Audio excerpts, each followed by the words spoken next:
This woman was pregnant, but she tightened her belly with a corset because she was very afraid of losing her current job.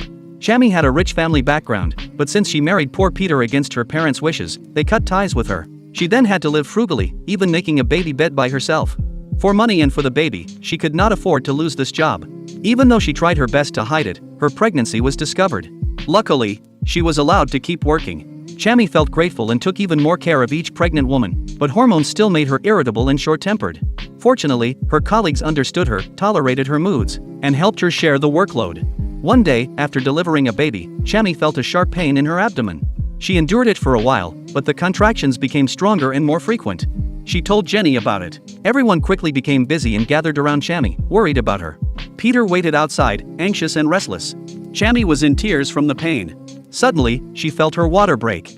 When Jenny lifted the blanket, she saw a large amount of blood. Jenny immediately called for an ambulance. It was placental abruption, and Chami's life was in danger. Others helped her lie on her left side to ensure blood supply for the baby. The pain grew worse, but luckily anesthesia arrived in time, and she felt much better. Chami's strength was almost gone. Before losing consciousness, she asked Jenny to take care of her baby.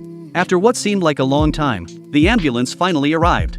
Peter rushed Chami into the emergency room and waited at the door.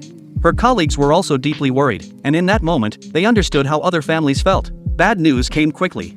Chami bled heavily again and was in critical condition. Everyone panicked, and Peter leaned against the wall, crying. Her colleagues began sewing a prayer blanket together. They wanted to put it on Chami, hoping it would bring her safety and good luck. After a night of rescue efforts, the baby was delivered safely, but Chami fell into a coma. Peter stayed by her side the whole night without sleep. Jenny brought the blanket, placed it on Chami, and put the baby into her arms. Peter kept talking to her. A few minutes later, a miracle happened.